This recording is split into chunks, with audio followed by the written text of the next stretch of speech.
계신 주님, 잠자는 자들의 첫 열매가 되셨고 그 뒤에 우리가 그 열매가 되라고 예수께서 생명이 되어 주신 것을 믿습니다.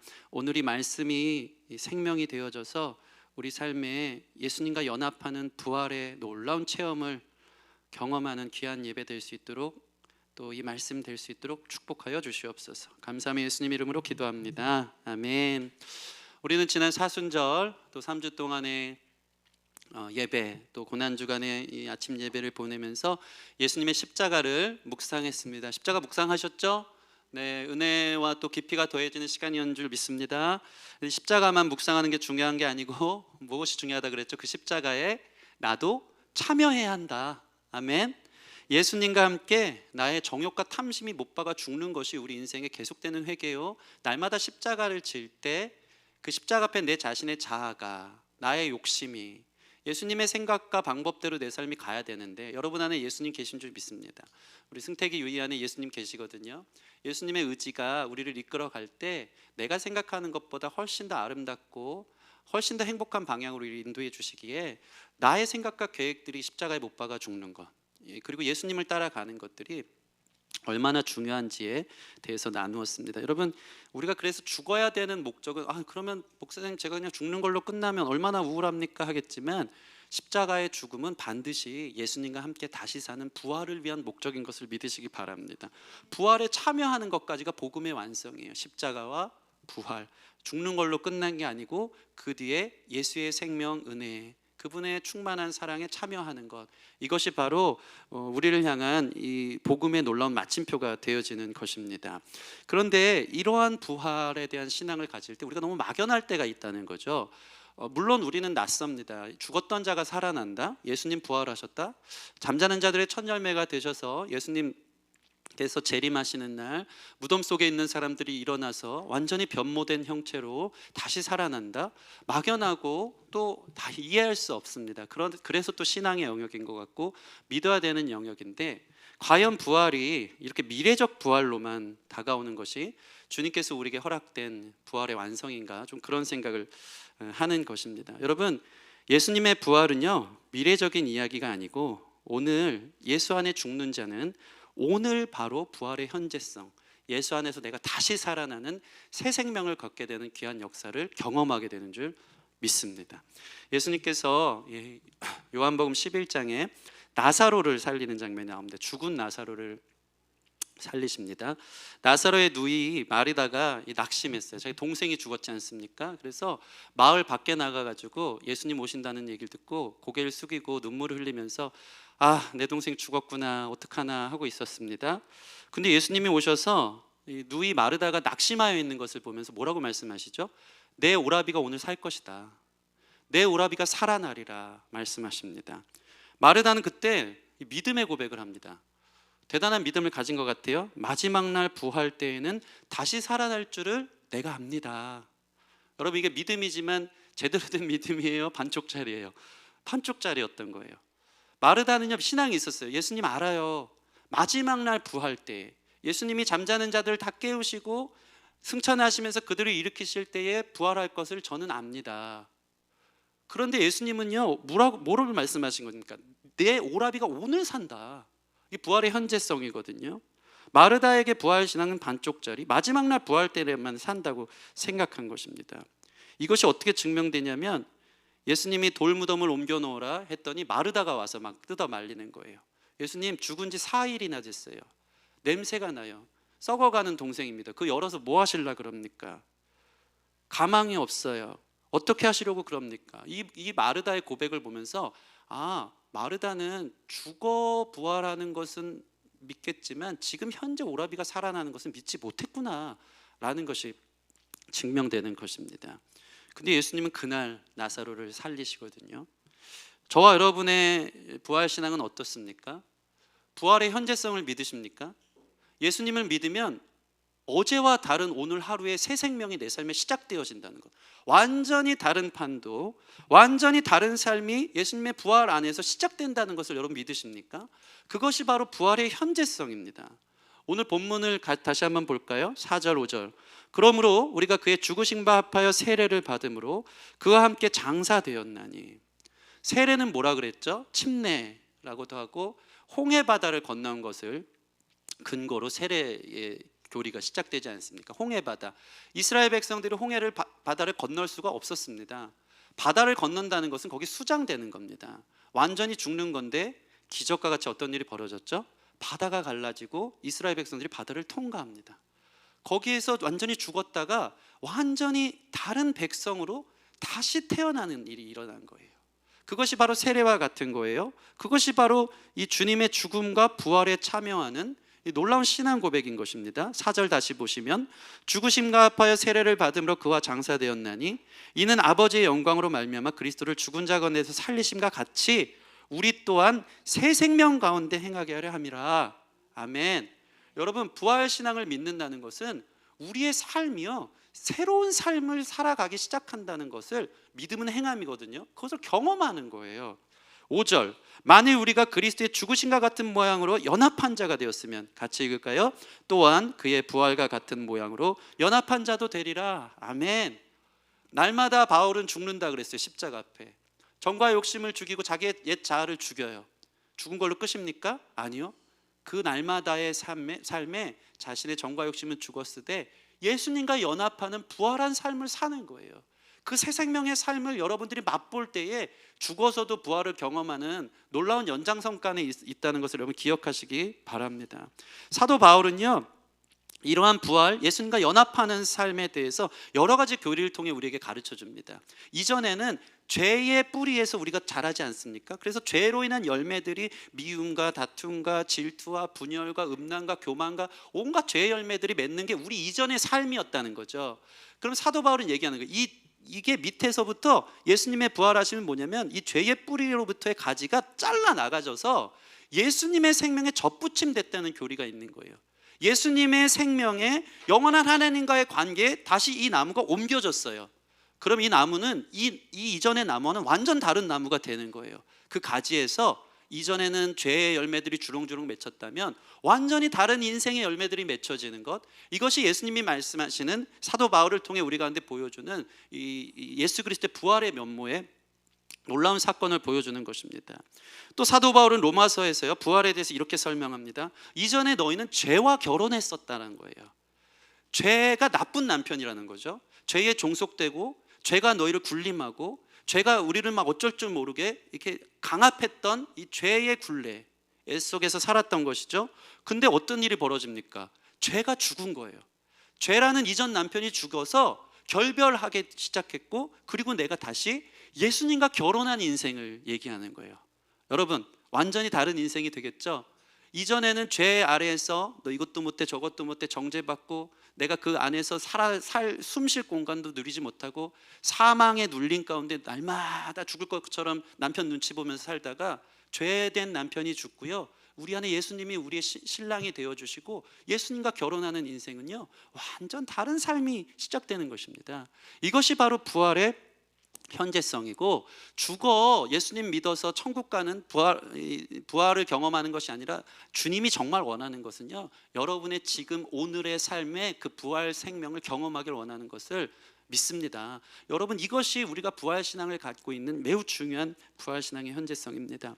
여러분, 부활을 경험한 사람들의 삶이 어떠한지에 대해서 한 3가지 정도 오늘 말씀을 나누기 원합니다. 새로운 생명은 뭐예요, 목사님? 그럼 새로운 삶이란 뭘까요? 이거 보면서 나는 부활의 신앙이 있는지, 예수님과 연합한 삶을 살고 있는 것인지 같이 좀 생각해보는 귀한 시간 됐으면 좋겠습니다. 첫째는요, 새로운 생명의 삶, 새로운 시작은요 바로 사랑하는 사람이 되는 것입니다. 사랑하는 삶. 요한복음 13장 34절 새 계명을 너희에게 주노니, 부활을 경험한 예수님과 연합한 자의 삶에 특별한 계명이 있어요. 그게 뭡니까? 같이 읽어볼까요? 시작. 새 계명을 너희에게 주노니 서로 사랑하라. 내가 너희를 사랑한 것 같이 너희도 서로 사랑하라. 이 계명 안에 내 자신을 두는 거예요. 이전에는요, 예수님 믿기 전에는요 자기 사랑받기 위해서만 살았다면, 이전에는요 자꾸 자기의 인풋만 원했고, 내가 성공하고 내가 인정받고 내가 사랑받고 나 중심적 이기적인 삶을 살았다면, 부활을 경험한 주님과 연합한 삶은요 이제는 서로 사랑하는, 사랑을 주는 삶으로, 나누는 삶으로 변화된다는 것입니다. 그게 새 생명이 주는 기쁨이에요. 사랑을 받기보다 주는 놀라운 기쁨을 경험하는 저와 여러분 되어지기를 바랍니다. 나의 미움과 이기심은요 십자가에서 죽은 거예요. 우리 안에 미움과 분열과 증오의 열매가 아니라 여러분 삶에 예수님과 접붙임된 성령의 열매가 나와야 돼요. 성령의 9가지 열매 중에 제일 처음에 뭐죠? 제일 처음이 사랑으로 시작합니다. 예수님 부활의 생명에 참여한 사람의 삶은요 이기심, 질투, 미움, 증오가 없어요. 사랑입니다. 이웃을 향한 사랑, 하나님을 향한 사랑, 세 계명을 지키는 사람이 되는 거예요. 여러분을 점검해 보라는 거예요. 내가 죽었나? 예수님과 다시 살았나? 아직 그러지 않은 것은 아닌가? 우리 자신을 바라보는 귀한 시간 되기를 바랍니다. 여러분, 우리가 사는 삶은요 고통의 연속입니다. 고통이 우리를 떠나지가 않습니다. 물리적인 고통, 관계적인 고통, 상황적인 고통. 고통의 삶은요 살아볼수록 계속 우리를 쫓아옵니다. 여러분이 고통을 해결하기 위해서 인생을 산다면 사실 나 어떻게 하면 이 고통을 해결하지 하다가 그 고통에 매여 있는 인생이 될 거예요. 왜 그런 말이 있잖아요. 이제부터 생각하지 말아야지 라는 것 자체가 뭐 하는 거죠? 생각하고 있는 거거든요. 나는 이제 생각하지 말고 잠을 자야겠다. 잠을 자야 되는데, 그러면 잠을 잡니까? 아닙니다. 계속 잠을 자야 되는데 하고 생각하는 거예요. 똑같아요. 나 이 고통을 벗어나야지. 고통에만 계속 몰두하고 나 이것을 어떻게 해결할까 하는 것 자체가 고통의 소용돌이에서 계속 돌고 있는 인생이 되어지는 것입니다. 우리의 고통에 대한 묵상이 넘어서야 되는 거예요. 여러분 어떻습니까? 대학을 들어가면 해결될 줄 알았던 문제가 해결됐습니까? 더 복잡하고 더 불안한 미래가 여러분 삶에 다가오잖아요. 이제 대학 들어가시고 또 졸업 앞두고 분들한테 죄송하지만 40살 한번 넘어가 보세요. 인생의 고통의 문제가 해결될까요? 불안한 미래가 해결될까요? 아니요. 인생의 고난의 산은요 야 이거 넘었으니까 됐다 하지 않고요, 나이를 먹을수록 그 뒤에 첩첩산중입니다. 야 더 큰 산이 있구나, 더 높은 산을 넘어야 되는 거야. 끝도 없는 거예요. 이거 어떻게 해야 되지? 인생은 원래 고통이고요 받아들여야 되는 것입니다. 그러면 어떻게 해야 됩니까? 고통을 해결하라 한들 그 고통의 메인 몸이 되기에 고통이 아닌 우리 마음의 기쁨과 평안을 추구할 수 있는 사랑을 주는 삶을 살아보라는 것입니다. 이 미국에는요 집집마다 화단이 있대요. 화단, 넓은 화단, 아름다운 꽃도 피고 막 정원처럼 가꾸어지고 그것만 보면 막 힐링이 되고 향기가 넘치는 곳이죠. 근데 미국에서 이 화단을 보통 키우는 사람들의 그 공간 한쪽에는요, 저 집 뒤편에는요 화단을 예쁘게 키우기 위한 이 거름더미가 있대요. 퇴비들. 거기는 엄청 냄새가 나겠죠. 어쩔 수 없는 공간입니다. 지저분한 오물들이 쌓여 있는 거예요. 근데 어떤 사람이 아름다운 화단을 가꾸기 위해 필요한 거 아니겠습니까? 근데 계속 거기만 몰두하고 있는 거예요. 이 문제 어떡하지? 너무 냄새가 나고 내 삶에 이것만 해결되면 좋겠는데, 이거 개선하라고 씨름한들 그것을 해결할 수 없는, 계속되는, 있을 수밖에 없는 상황이고, 또 그것은 계속 걸음으로 우리의 삶의 좋은 양분으로 쓸 수도 있는 것이기 때문에 필요한 것인 것이죠. 그럼 어떻게 해야 된다는 것입니까? 거름더미는 거름더미대로 둬라. 그 덕분에 아름다운 화단이 내 안에 있는 것 아닌가? 그 향기를 맡으면서 아름답게 핀 꽃을 보면서 행복해하는 것이죠. 제가 지금 무슨 말씀을 드리는 겁니까? 고통의 문제에 신음하고 이것만 바라보는 게 아니고, 여러분 개인의 문제, 내가 어떻게 하면 이것을 벗어날까에 대한 문제가 아니고 적극적으로 사랑하기를 힘쓰십시오. 그러면 그 안에 놀라운 부활의 생명과 기쁨과 평안이 다가온다는 것입니다. 참 신기해요. 더 섬기고 사랑하고 봉사하는 삶에요 참된 기쁨과 평안이 있습니다. 그래서 이 법칙이 되게 신기하지 않습니까? 주기도문을 외울 때도, 우리의 죄에 대해서 고백할 때도, 누군가의 죄를 내가 용서해 주면 내가 너희의 죄를 용서해 주겠다. 뭡니까? 하나님의 법칙은요 내가 먼저 어떻게 되면은 그 다음 이게 아니고요, 먼저 하시고 먼저 사랑하시고 먼저 용서하는 삶을 살 때 거기에 놀라운 하나님의 은혜와 용서와 사랑이 더해진다라는 이 원리를 보여주는 것입니다. 혼자 사는 쥐가 오래 살까요? 10마리의 쥐가 모여 있는 곳이 오래 살까요? 10마리, 정답을 바로 얘기하니까 재미없잖아요.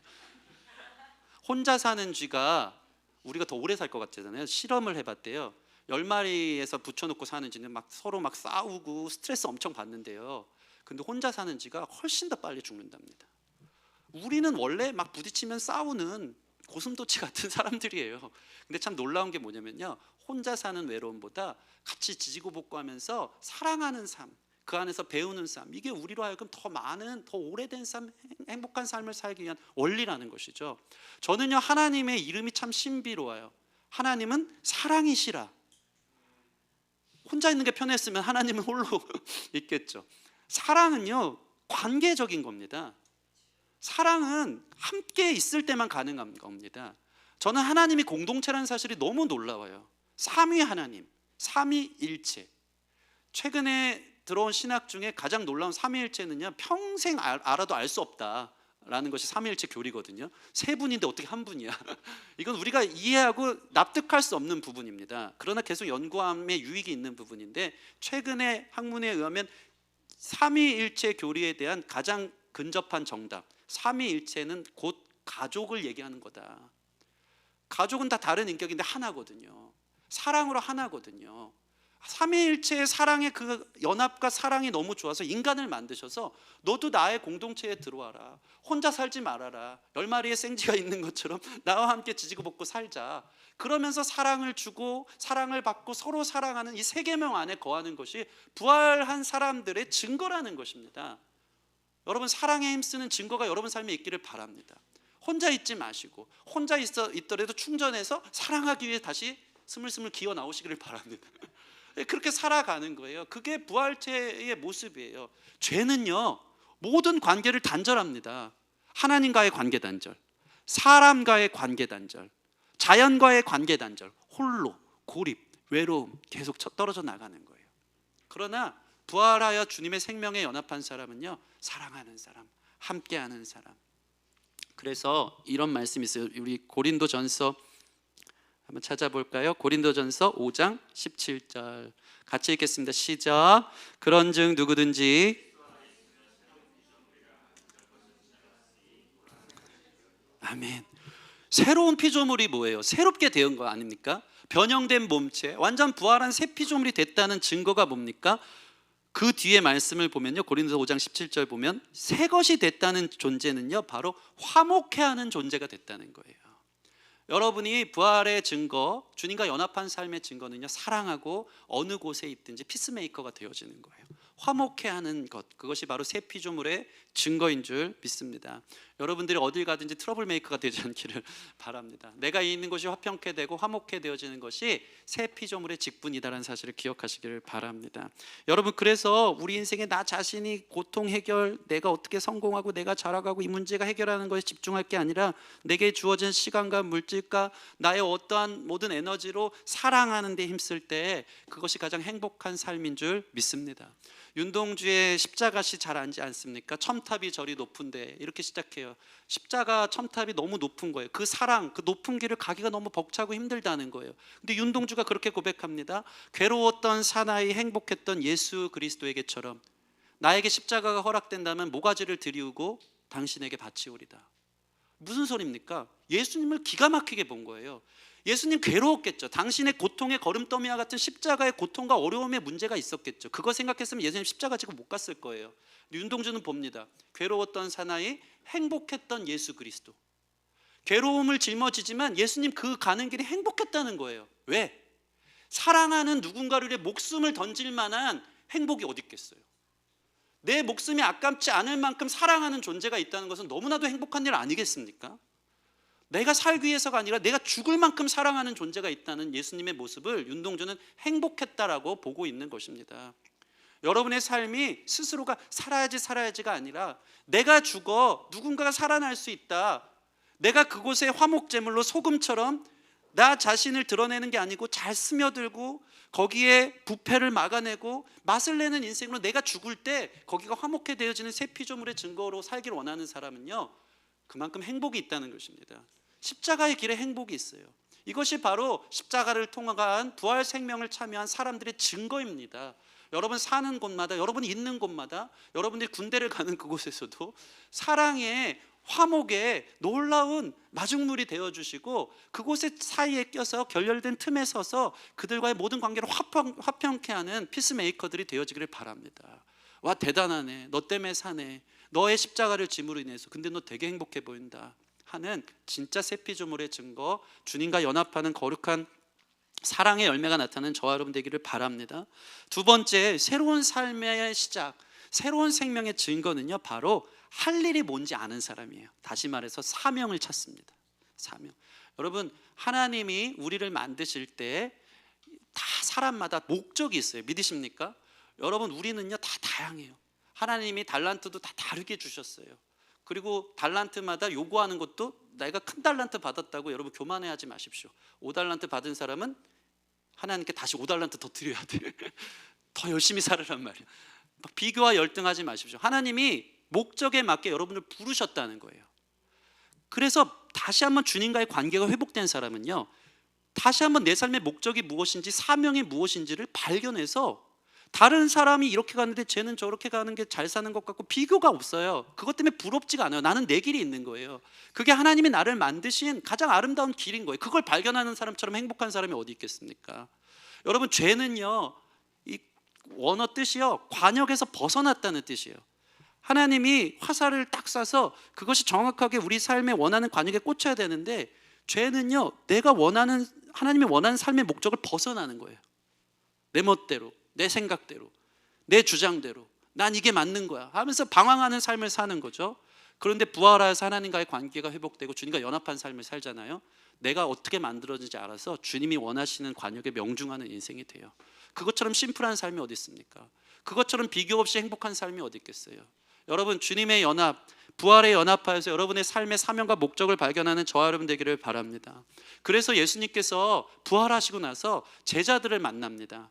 부활하신 예수님이 제자들을 만나셔서 하신 일이 뭔지 아십니까? 너 사명 다시 회복해. 너의 삶의 목적은 이거야. 여러분, 제자들이요, 예수님 십자가 지실 때 다 도망가서 전부 다 예수님 앞에 쫄아 있었어요. 그리고 예수님이 우리를 더 이상 받아주지 않겠지? 그리고 이 자책이 엄청 많았을 거예요. 내가 이 정도밖에 안 되나? 3년 동안 예수님이 나를 이렇게 사랑하셨는데 하면서 제자들이 한 일이 뭡니까? 야, 옛날 일처럼 물고기나 잡으러 가자. 야, 그냥 먹고 사는 일이나 살자. 우리가 무슨 사명이고 하나님 만드신 목적이냐. 나는 그냥 내 풀칠만 하고 사는 게 전부야. 그렇게 하면서 사는 거예요. 예수님이 오십니다. 새벽에. 얘들아, 너에게 고기가 있느냐? 사는 거 고생 많지? 제자들 아무 말도 못해요. 그저 이제 고개 숙이고 와서 이제 혼날 일만 남았다. 빠따라도 얻어맞을 일만 남았다 하는데 예수님 더 무서워요. 숯불에 떡을 구워주면서 먹어 얘들아. 그거 진짜 숨 막히는 일 아니겠습니까? 떡이 넘어갑니까? 소화가 안 될 거예요. 아, 예수님 왜 이러시나? 이제 우린 죽을 일만, 차라리 그냥 욕을 하시든가. 너 그때 다 안 그런데 3번 부인는 건데 다 알아. 일로 와. 베드로 엎드려 막으면서 그래야지 속이 다 후련한 거 아니겠습니까? 근데 예수님이 아시는 거예요. 베드로야, 다 먹고 나서 드디어 첫 마디가 되십니다. 채기가 팍 올라올 거예요. 베드로 먹고, 베드로야, 뭐야, 이러고, 너 나 사랑하지? 베드로의 심금을 울리는 거예요. 연약하지만 예수님 사랑했고 진심이었거든요. 너 나 사랑하지? 너가 날 배신했지만 너의 연약함을 나는 알아. 그렇지만 너 나 사랑하잖아. 이 마음속에 있는 그 작은 사랑의 불실 하나님 너무 곱게 보시고 그것을 피어 올리세요. 상한 갈 때 꺾지 않고 꺼져가는 심지를 끄지 않고, 맞아요, 예수님 사랑했어요. 근데 저 이 정도밖에 안 됐어요. 그러자 예수님이 어떻게 합니까? 내 양을 먹여. 난 너를 향한 부르심, 너를 향한 부름 포기한 적 없어. 내가 널 부를 때 사람을 낚는 어부가 되게 하겠다고 약속하지 않았니? 베드로가 너무 놀랐을 거예요. 예? 저를 다시 쓰신다고요? 저도 배신할 수도 있는데 저 이렇게 연약한데요? 아니, 난 널 다시 믿을 거야. 나는 널 그렇게 만들었거든. 내 양을 먹이라고. 3번 부인한 것만큼 3번 물어보세요. 내 양을 치라, 내 양을 먹이라. 예수님 만난 사람은요, 인생이 달라져요. 새 생명이 시작되는데요, 이 땅에서 먹고 사는 것 때문에 코에 단내가 나게 사는 그 수준의 삶이 아니고요, 예수님 만난 사람은요, 내 삶의 목적이 뭔지를 알아요. 베드로의 삶의 목적이 너 목회야. 너 목사가 돼야 돼. 개척교회 초대교회 목사가 돼서 양을 먹여라. 그리고 젊어서는 네가 원하는 대로 다녔지만 나중엔 네가 원치 않는 곳으로 누군가 데리고 갈 거야. 하나님이 사명을 알려주세요. 베드로도 사람인지라 그랬으면 성령 충만하면서 아버지 감사합니다 하면서 했으면 좋겠는데 바로 그 즉시 또 비교가 들어가지 않습니까? 옆에 요한 보면서, 근데 이 친구는 어떻게 될 것 같아요? 늘 경쟁했거든요. 누가 더 사랑받는지. 이게 그렇게 목적이어서 이 친구는 어떻게 되죠? 예수님이 버럭 화를 내면서 그게 네가 무슨 상관이냐, 그의 비교와 열등에서 자유케 하는 거예요. 여러분, 예수님 만난 사람은요 기쁩니다. 외롭고 힘든 길이라도 그게 나를 향한 주님의 목적임을 알잖아요. 그러면 인내하며 견디며 그 길을 갈 수 있는 힘이 있는 거예요. 이 길이 성공인가 실패인가, 다른 사람 다 가지 않는 길인데 왜 나는 이 길인가, 비교 열등 없어요. 예수님의 음성 한 번이면 우리가 살아나는 것을 믿으시기 바랍니다. 주님께서 우리를 다시 오셔서 부활하신 주님과 연합할 때 우리의 삶의 이유를 가르쳐 주신다. 이 얼마나 감사한 일인지 이루 다 말로 할 수 없는 것입니다. 부활하신 주님 사명을 주시고 마지막 제자들에게 지상명령 줍니다. 너희는 가서 모든 족속으로 제자를 삼아 아버지, 아들과 성령의 이름으로 세례를 주고 내가 너에게 분부한 모든 것을 가르쳐 지키게 하라. 아멘. 이것이 우리를 향한 주님의 목적이고 부르심인 줄 믿으시기 바랍니다. 이게 뭐 직업을 얘기하는 거겠습니까? 여러분이 무엇을 하든지 상관없습니다. 여러분이 다 목사를 하라는 소리가 아니에요. 다 전도자가 되라는 얘기가 아니에요. 선교사가 되라는 얘기가 아니에요. 여러분이 무엇이 되든지 그곳에서 누가 되느냐가 중요한 거예요. 직업이 무엇이냐가 아니라 그곳에서 주님을 전하는 삶, 내 삶을 통해서 그리스도의 향기가 되고 그리스도의 편지가 되어지는 삶, 이것이 우리에게 주신 놀라운 사명이고 이것을 발견하는 저와 여러분 되어지기를 바랍니다. 이 시대는 쾌락은 넘치는데 기쁨이 없는 시대래요. 얼마나 목마른 시대인지 몰라요. 진정한 기쁨을 모르니까 이 사람이 기쁨이 없으면 살 수 없으니까 쾌락을 추구하는 거예요. 자극적인 쾌락. 이 뇌의 호르몬 분비, 도파민이 분비되면 사람이 행복하다 그러잖아요. 이것을 억지로 끌어내는 거예요. 삶의 의미 속에서 주님 주시는 기쁨 속에서 행복이 자연스럽게 올라오는 만족이 아니라 억지로 끌어내요. 미디어 중독으로, 술 중독으로. 요즘 우리나라도 마약 청정구역이 아니라 그러잖아요. 15,000원이면 마약을 살 수 있대요. 20대 대학생 이 세대들이 우리랑 완전 달라요. 너무 목말라 있어요. 갈증과 허함이 너무 많은 거예요. 그러니까 막 다 우리 뭐 저기 지금 미디어에 중독된 저 뒤에 아이들 다음 세대를 지금 보이는데, 승리, 사랑이, 서건이. 야, 제가 유치원에 갔는데 뭐 유치원에서 가르칠 만한 게 그거밖에 없는지 모르겠지만 그림을 그려오는 족족 모든 그림이 전부 다 몬스터고 귀신들이에요. 요즘은 애들이 뭐 신비 아파트, 무슨 뭐 방과후 무슨 뭐 학교, 그러면서 애가 예쁘게 점점 그림 실력을 느는데 이게 뭐니? 그냥 괴물. 이게 뭐니 하니까 이름도 몰라. 다 몬스터. 아이들에게 있어서 무슨 뭐 성중독, 음란함으로 쾌락을 극대화하고 우리 뭐 먹방 보면서 막 그 도파민 막 올라오고 이게 아니고요. 아이들한테 그런 것들을 노출할 수 없으니까 자극적으로, 공포심으로 막 자극시키고 어떡하면 그 안에서 이게 막 올라오고 막 이렇게 느껴지나. 다 중독에 빠지게 하는 시대 아닙니까? 여러분은 무엇입니까? 그로 인한 잠깐의 쾌락 뒤에 오는 허무와 공허와 계속 중독돼서 이것을 다시 끌어올리고자 하는 반복되는 이 허망한 인생들 같이 살아가는 우리의 이 시대의 사람들은 얼마나 마음이 아픈 일인지 이루 말로 할 수 없다는 것이죠.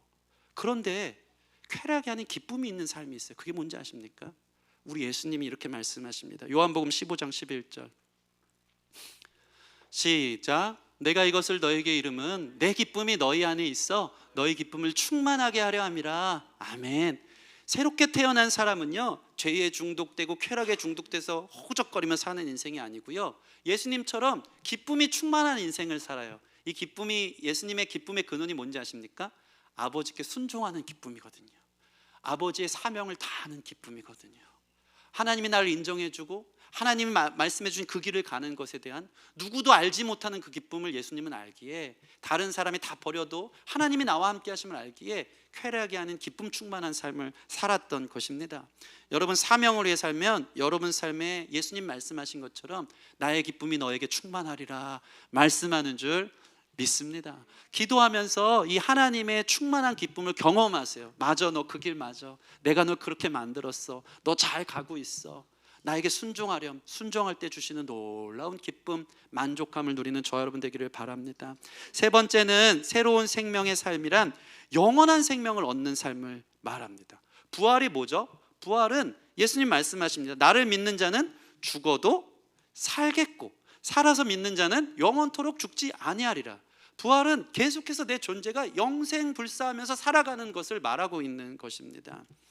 근데 이 영원한 생명을 가진 것에 우리가 물리적으로 느끼는 그 한 가지 단서는 바로 이 시간이라는 것입니다. 시간. 이 시간의 영원함. 이라는 것이 있죠.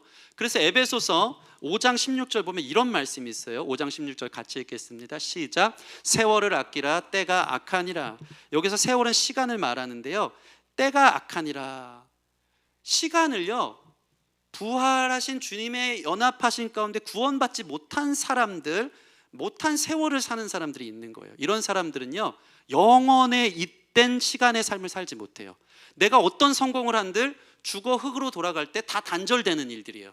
한 줌 흙으로 돌아가는 일들이에요. 여러분이 어떤 성공과 이 세상에서 어떤 만족을 누리고 사람들이 부러워하는 어떤 자리에서 어떤 집에서 살든지 상관없이 그것이 주님의 말씀을 통과한 구원받은 주님과 연합한 삶의 근거와는 아무 상관이 없는 삶이라면 죽을 때 다 놓고 가는, 다 단절된 영원하지 못한 삶을 만들어낸다는 것입니다.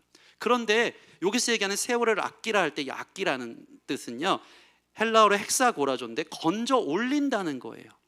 시간을 이 손으로 들어보세요. 물이 새듯이 다 쏟아져 나오는 지난날의 과거. 여러분 한번 보세요. 부활을 경험하지 못하고 주님의 생명에 연합하지 못한 여러분의 과거를 한번 보세요. 수치와 부끄러움 뿐입니다.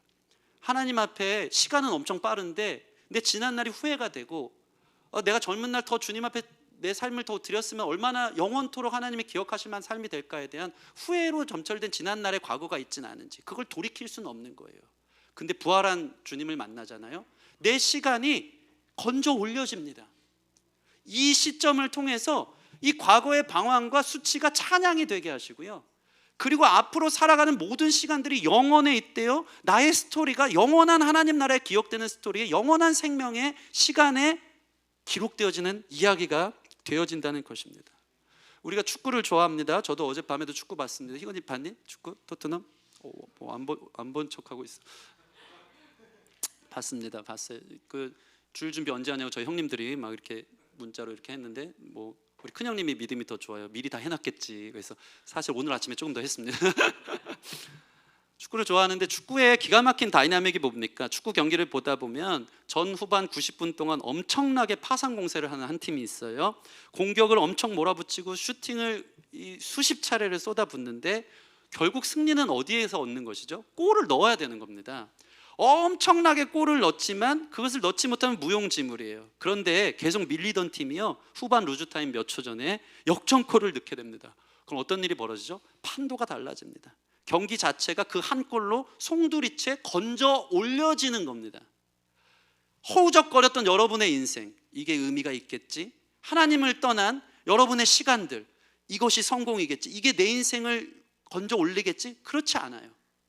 우리가 넣는 영적 골은 뭡니까? 부활하신 주님을 만나는 거예요.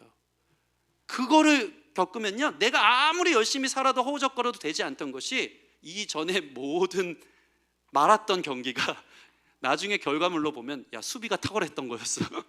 작전이었어. 후반 루즈타임 때 골 넣는 거 작전이었어. 결국에는 역전의 놀라운 모습을 보여주고자 했던 거야. 다 작전이 되고요, 유의미가 되고요, 그것을 통해서 영원한 삶에 연결이 되는 시간의 구원을 받는다는 것입니다. 예수님을 만나십시오. 여러분의 과거와 현재와 미래가 유의미한 시간, 영원한 삶의 시간을 살게 되는 거룩한 역사가 일어날 줄 믿습니다. 말씀을 마치겠습니다. 우리 예수님의 부활은 참 신비해요. 그렇죠? 죽었다가 사는 것 상식적으로 이해됩니까? 아까 우리 희건 형제 얘기한 것처럼 세상 사람들은 콧방귀끼를 이야기합니다. 그 니네 좋은 신앙이지, 그 불가능한데 가능하냐 하면서 우리 그들의 노래의 이유가 되지 않습니다.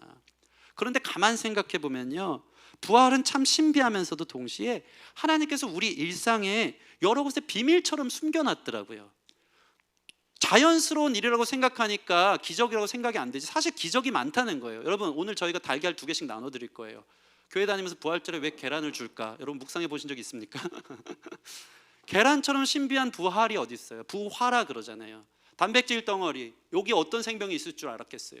근데 온도가 맞고 닭이 그 알을 품으면 거기서 생명이 나와요. 이 모습과 완전 다르게 변모된 부활의 신비가 거기 있는 거예요. 이건 과학적이고 자연스러운 현상이지만 그것이 기적입니다. 나비를 볼까요? 여러분, 번데기에서 그 애벌레가 번데기로 이게 딱딱해져서 1주 정도 있는 그동안 거기서 어떻게 그 화려한 날개를 피는, 하늘을 나는, 창공을 나는 나비가 나올 줄 알았겠어요? 완전히 다른 모습, 다른 세계, 다른 생명이 있다라는 것입니다. 여러분, 이처럼 주님께서는 그 부활의 일상 속에서의 그 현상들을 우리 가운데 조금씩 심어 놓으신 것을 봅니다. 제가 이런 생각하면서 여러분 삶에 매일 부활을 경험하는 게 있다라는 것을 발견했어요. 그게 뭘까요? 바로 매일 마주하는 아침입니다. 여러분, 잠들어 보세요. 다음날 믿음이 좋아서 그렇게 잠을 잘 자나 봐. 다음날 일어날지 누가 알아요? 2주 전에 저희 장모님 동생분 60대 조금 넘으신 분이 주무시다 그냥 돌아가셨어요. 허망하게. 하루아침에. 그 전날 막 통화도 하고 일 열심히 하셨고 열심히 살던 분이요, 잠자다가 그냥 돌아가셔가지고 장례식장 갔다 왔습니다.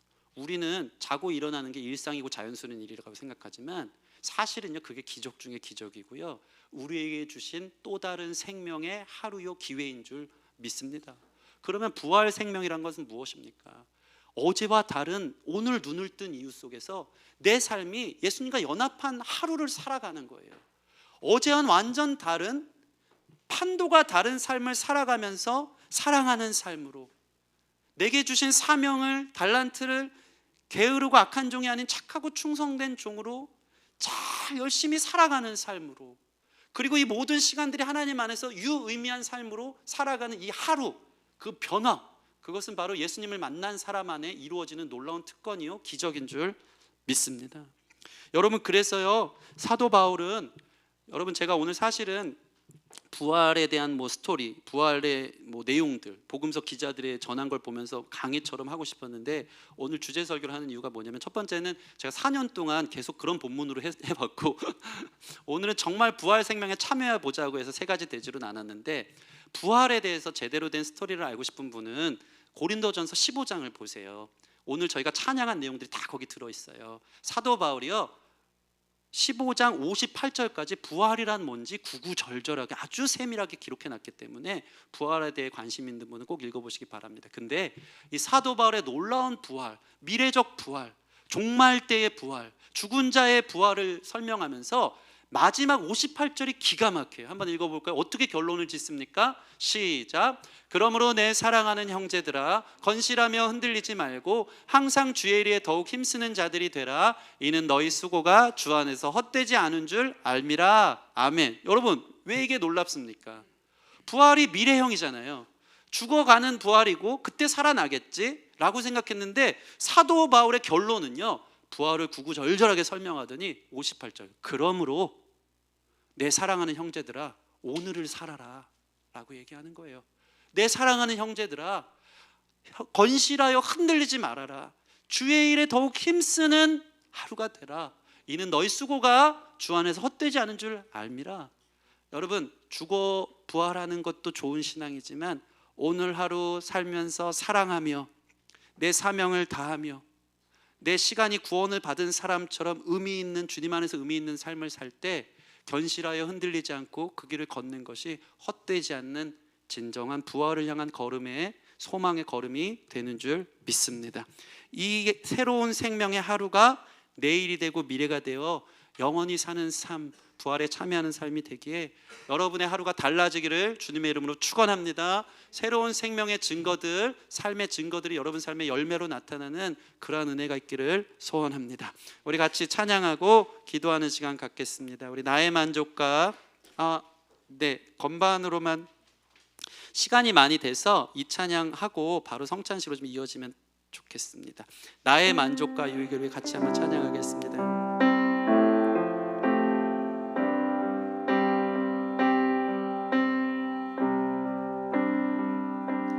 나의 만족과 유익을 위해 가지려 일금 이젠 모두 다 해로 여기고 주님을 위해 다 내 안에 가장 귀한 것 주님을 알미라. 주님을 알미라. 모든 것 되시며 의와 사랑합니다. 부활의 능력, 부활의 능력 체험하면서 주의 고난에 동참하고 주의 죽으신 본을 받아서 그의 생명에 참여하네. 아멘. 내 안에 가장